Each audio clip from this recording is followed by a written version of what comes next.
नमस्कार। मेरा नाम भू तोरसेकर। आप देख रहे हैं प्रतिवाद। दोस्तों, राजनीति में जो बोला जाता है उससे ही हम अगर राजनीति समझने लगे तो वो राजनीति नहीं है। हम, हमारे दोस्त, हमारे रिश्तेदार, हमारे परिवार में जो लोग हैं, या कहीं हम प्रवास कर रहे हैं तो उसमें आसपास जो लोग खड़े जमावड़ा होता है, उसमें जो आपस में बातें होती है, उस बातों को ही अगर हम सच्चाई समझने लगे तो गड़बड़ हो जाएगी। जो सुनते हैं, जो बातें होती है, उससे भी असलियत अलग होती है। और राजनीति में एक तरीके से भूल भुलैया ज्यादा होता है। दिखाने की कोशिश कुछ होती है और असलियत में कुछ और ही होता है या होते रहता है। उसको ही राजनीति बोलते हैं। मुझे एक पुरानी बात याद आती है, जब जनता पार्टी की सरकार थी और वो डगमगा रही थी। 77-78 की बात है, 78, 78, 79। तो मुंबई में इंदिरा जी आई थी। बुरी तरह से उसके पहले चुनाव में हारी थी। और जनता पार्टी में कांग्रेस से निकलकर आए हुए हेमावती नंदन बहुगुणा नाराज थे और शायद वापस कांग्रेस में चले जाएंगे, ऐसी चर्चा थी। और ऐसे वक्त में मुंबई के मराठी पत्रकार संघ जो है, उसके ऑफिस में इंदिरा जी की एक पत्रकार परिषद हुई थी, प्रेस कॉन्फ्रेंस हुई थी। उसमें किसी ने उनको सवाल पूछा था, शायद टाइम्स ऑफ इंडिया के या किसी अंग्रेजी अखबार के रिपोर्टर ने सवाल पूछा था कि हेमावती नंदन बहुगुणा आपके साथ, आपकी पार्टी में आ रहे हैं, ये क्या बात सच है? और समय शाम का था, 6-7 बजे की बात होगी। इंदिरा जी ने उसका जवाब क्या दिया? Is it? क्या बोल रहे हो, मुझे तो पता नहीं। ये उनका जवाब था। लेकिन उसी रात इंदिरा जी मुंबई मुंबई से दिल्ली लौट गई। और रात को देर, अलग अलग पेपर में जो खबरें उस वक्त आती थी दिल्ली से, वो टेलीप्रिंटर पर आती थी। और पीटीआई में, पीटीआई का टेलीप्रिंटर होता था, उस पर खबर आ गई कि हेमावती नंदन बहुगुणा इंदिरा गांधी की आय कांग्रेस में शामिल हो गए। और सिर्फ शामिल नहीं हुए, उनको सेक्रेटरी जनरल बनाया गया। 4 घंटे, 5 घंटे पहले जो इंदिरा गांधी कहते थे कि मुझे पता नहीं है, लेकिन रात को 4-5 घंटे के बाद वही इंदिरा गांधी, जब कांग्रेस की, यानी हाई कांग्रेस की अध्यक्ष थी, उन्होंने हेमावती नंदन बहुगुणा को पार्टी में शामिल कर दिया और उसको सेक्रेटरी जनरल तक बता घोषित किया। लेकिन 5 घंटे पहले जो कुछ उन्होंने बोला था, उस पर अगर हम विश्वास करते तो बातें अलग होती, लेकिन हुई नहीं। और यही राजनीति होती है। राजनीति में जो कोई बोलता है उस पर बवाल खड़ा करो, उससे कुछ मतलब नहीं। जो होने वाला होता है वो अलग होता है। और हमेशा राजनीति में बोलने वाले लोग जो बोलते हैं उसके परे और कुछ करते हैं। और जब हो जाता है तब हम चकित हो जाते हैं, आश्चर्य करने लगते हैं। तो ये मैं इसलिए बोल रहा हूं कि मानसून सेशन जो पार्लियामेंट का शुरू हो गया, उसके पहले ही दिन राज्यसभा के सभापति और देश के उपराष्ट्रपति जगदीप धनखड़ जी ने अचानक से रात देर अपने पद का इस्तीफा दे दिया। वो चले गए राष्ट्रपति भवन और राष्ट्रपति द्रौपदी मुर्मू से मिलकर उन्होंने अपना इस्तीफा, अपना रेसिग्नेशन सौंप दिया। और अटकलें शुरू हो गई, अटकलें शुरू हो गई। अब क्यों दिया, उन्होंने जो कारण लिखा है उस पर कोई भरोसा नहीं कर रहा है। यहां तक सही है, जो इस्तीफे का जो पत्र है उसमें जो लिखा है उस पर भरोसा करने की बिल्कुल जरूरत नहीं है। लेकिन इससे मोदी सरकार कितनी हिल गई है, डर गई है, गड़बड़ा गई है, इस पर जो चर्चा चल रही है, इनको राजनीति समझती नहीं, ऐसे मानना जरूरी है। अब 11 साल हो चुके मोदी जी देश के प्रधानमंत्री बनने के बाद, 11 साल हो चुके, लेकिन एक एक बार भी मोदी सरकार के खिलाफ जो जो खबरें आती रही, ब्रेकिंग न्यूज बनती रही, ऐसी एक भी ब्रेकिंग न्यूज सच साबित नहीं हुई। और इंडिया टुडे के जो संस्थापक और मालिक है अरुण पुरी, उन्होंने तो 2 साल पहले अपने कॉन्क्लेव में खुद प्रधानमंत्री मोदी जी उपस्थित थे, उनको संबोधित करते हुए कहा था कि मीडिया को बड़ी परेशानी है कि आपके सरकार से निकलकर कोई खबर बाहर आती ही नहीं। कोई नया मंत्री हो, मंत्रिमंडल बनना हो, या किसी राज्य का मुख्यमंत्री चुनना हो, जो जो खबरें आती है वो सब झूठी साबित होती है।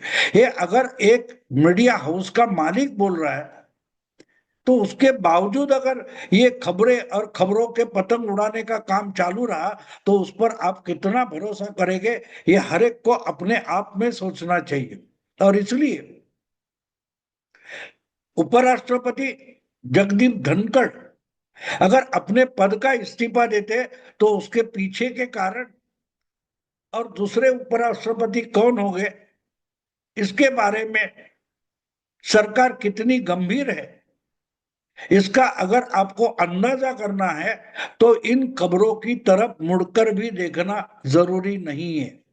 ये सब भूल भुलैया है, मुझे कुछ समझा नहीं है, कुछ समझ में नहीं आ रहा है, फिर भी मुझे सब कुछ मालूम है, ये बताने की जो कोशिश होती है, उसको मैं ब्रेकिंग न्यूज मानता हूं, उसको मैं एक्सक्लूसिव न्यूज मानता हूं।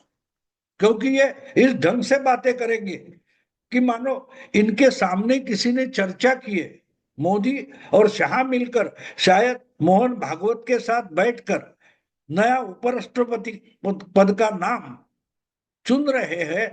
ये सुनकर खबर बताई जा रही है, इस ढंग से खबरें दी जाती है, लेकिन इनको कुछ पता नहीं होता कि नया उपराष्ट्रपति कौन होगा, उसके बारे में अंदरूनी बीजेपी के अंदर या सरकार के अंदर क्या चर्चा चल रही है, इससे ये कोसों मील दूर होते हैं, कोसों दूर होते हैं। मैं आपको एक सीधी सी बात बताता हूं, अगर ये बड़ा शौक है मोदी सरकार के लिए, जगदीप धनखड़ का इस्तीफा अगर बड़ा शौक है, ऐसा आप मानते हो, तो एक बात मुझे समझाइए कि अल्पमत वाली सरकार है मोदी की, वो अगर कुछ डेंजर में है, संकट में है, तो क्या उस सरकार का प्रधानमंत्री देश छोड़कर ब्रिटेन के दौरे पर या मालदीव के दौरे पर जा सकता है, जिसकी सरकार संकट में है, शायद गिर सकती है, क्योंकि सरकार तो ओरिजिनली चुनाव के नतीजे आने के बाद बनी है, और वो अल्पमत की सरकार है, बीजेपी के पास अपना कोई बहुमत नहीं है। और अगर उपराष्ट्रपति जो आपने ही चुना है, वो इस ढंग से अचानक इस्तीफा दे देता है, फिर भी मोदी जी उसमें कुछ गंभीरता नहीं देखते, इसका मतलब जो खबरें हमको परोसी जा रही है, हमारे सामने लाई जा रही है, ब्रेकिंग न्यूज बताई जा रही है, उसमें कुछ दम नहीं है, कुछ दम नहीं है। एक तरीके से मीडिया जो है वही अपोजिशन बन गया है, राजनीति मीडिया करता है और आंदोलन विपक्ष करता है। कितनी अजीब अजीब बात हो गई है हमारे देश में। ये जो खबरें बनाना चलता है, दाव पेच खेलना होता है, ये मीडिया खेल रहा है, विपक्ष नहीं खेल रहा है। जिस ढंग की राजनीति पिछले 11 साल से हम देख रहे हैं, मोदी को हराने के लिए खेली जा रही है, उसमें विपक्ष आंदोलक के रूप में है, और मीडिया में बैठे दिग्गज बड़े बड़े पॉलिटिकल पंडित है वो राजनीति कर रहे हैं, और पॉलिटिकल पंडित जिस ढंग की राजनीति पेश कर रहे हैं उसके आधार पर अगर विरोधी पार्टियां, विरोधी दल राजनीति और आंदोलन करने लगे तो सत्ता में बैठी पार्टी के लिए राजनीति खेलना आसान बन जाता है, आसान बन जाता है। खबरों से या खबरों की मीडिया माध्यम से राजनीति नहीं चलती। राजनीति बड़ा कुटिल खेल होता है, और इसलिए अगर थोड़ी सी भी आहट होती कि सरकार संकट में है तो मोदी जी विदेश नहीं जा पाते, लेकिन वो तो 4 दिन के दौरे पर निकले हैं, मानसून सेशन चल रहा है, और ऐसी भी बात नहीं, ऑर्डिनरी समय नहीं है, पार्लियामेंट का सेशन जारी है। उस सेशन में अगर कुछ गड़बड़ हो गई तो विदेश में बैठे बैठे प्रधानमंत्री का पद संकट में आ सकता है, लेकिन वो नहीं आएगा। इतना कितना कॉन्फिडेंस मोदी जी में है आप देख सकते हो, और ये कॉन्फिडेंस बताता है कि मोदी जी मानते हैं कि धनखड़ का इस्तीफा इतना इंपॉर्टेंट नहीं है कि जिससे सरकार को चिंताग्रस्त होना चाहिए। तो ये सोचना जरूरी है कि ये अल्पमत की सरकार होकर भी, बीजेपी का अल्पमत होने के बावजूद मोदी जी इतने स्ट्रांग क्यों है, मोदी जी या उनकी सरकार इतनी तगड़ी ताकतवर क्यों दिखती है, क्यों चल रही है। तो स्ट्रांग का मतलब क्या होता है, ताकतवर का मतलब क्या होता है, ये भी जानना जरूरी है। ताकतवर का मतलब ये नहीं होता कि जिसके बारे में हम बोल रहे हैं वो सबसे बड़ा ताकतवर है, हर क्षेत्र में ताकतवर है, ऐसा बिल्कुल नहीं होता। वो जिसका सामना कर रहा है, जिसके साथ उसका संघर्ष चल रहा है, लड़ाई चल रही है, उसके सामने वो ताकतवर होता है। अब देखिए, भारत पाकिस्तान के सामने ताकतवर है, आर्मी हो, इकोनॉमी हो, लेकिन वही भारत देश की दो, दुनिया की जो बड़ी महाशक्ति है दो, चाइना और अमेरिका, उनके सामने भारत उतना ताकतवर नहीं है, भारत उतना स्ट्रांग नहीं है, क्योंकि चाइना और अमेरिका दोनों की सेना फौज बड़ी है, उनकी सामग्री बड़ी है, उनकी अर्थव्यवस्था बड़ी है, तो भारत उनके सामने ताकतवर नहीं होता, दुबला होता है, वीक होता है। लेकिन वही भारत पाकिस्तान के सामने, बांग्लादेश के सामने शक्तिशाली बन जाता है। तो ताकतवर का मतलब ये होता है कि वो किससे लड़ रहा है, उसका संघर्ष किसके साथ, उसका सामना किसके साथ चल रहा है। तो मोदी जी अपनी पार्टी का अल्पमत होते हुए भी एक ताकतवर प्राइम मिनिस्टर, एक स्ट्रांग प्राइम मिनिस्टर क्यों है, इसका जवाब अगर आपको समझना है तो आपको विपक्ष की ओर मुड़कर देखना पड़ेगा कि विपक्ष की हालत क्या है। ये मोदी जी से टक्कर लेना चाहते, राहुल गांधी तो हर दिन उठकर तलवार हाथ में लेकर ही घूमते, इस सामने आ जाए मोदी का खात्मा कर दूंगा, इस ढंग से इनकी राजनीति राहुल गांधी की चलती है। लेकिन क्या असलियत में राहुल गांधी हो, उनकी पार्टी कांग्रेस हो, या उन्होंने जो चुनाव के पहले इंडी गठबंधन बनाया था, क्या वो उतना स्ट्रांग है मोदी से लड़ने के लिए, संख्या में हो, संगठन में हो, या कार्यवाही में हो। क्या आज का अपोजिशन जो इंडिया का है वो इतना सामर्थ्यशाली है कि मोदी से पंगा ले सके? अगर नहीं है तो इसी कारण से मोदी स्ट्रांग बन जाते हैं, मोदी ताकतवर बन जाते हैं। मोदी अपने आप में ताकतवर नहीं है, उनकी पार्टी भी उतनी ताकतवर नहीं है जितनी पहली 10 साल थी। आज उनका अपना भी बहुमत नहीं है, फिर भी 10 साल मोदी जी जितने स्ट्रांग से उससे भी ज्यादा आज अल्पमत होते हुए भी मोदी स्ट्रांग है, और इसीलिए उनको परवाह नहीं है कि उपराष्ट्रपति इस्तीफा देते हैं, उसके बाद भी वो निकल जाते हैं विदेश दौरे पर, क्योंकि वो इतने स्ट्रांग है कि वो जानते हैं विपक्ष पूरा का पूरा विकलांग है, दुबला है, वीक है।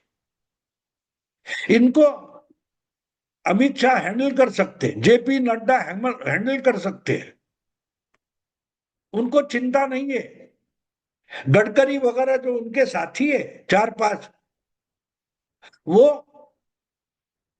विपक्ष को अच्छी तरीके से हैंडल कर सकते हैं। असलियत तो अकेले अमित शाह ही विपक्ष को हैंडल कर सकते हैं।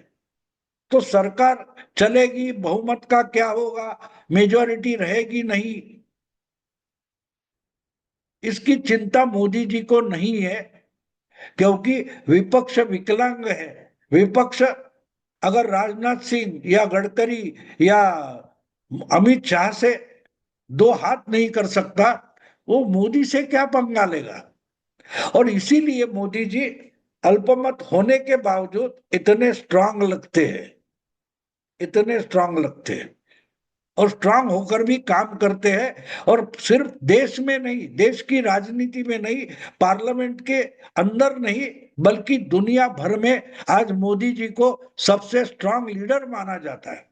अभी अभी जो प्यू नाम की संस्था का सर्वे आ गया, उसमें उन्होंने साफ साफ दिखाई दिया, दुनिया में सबसे ज्यादा पॉपुलर अगर कोई वर्ल्ड लीडर है तो वो नरेंद्र मोदी है, उनके आसपास भी ट्रंप वगैरह नहीं पहुंचते।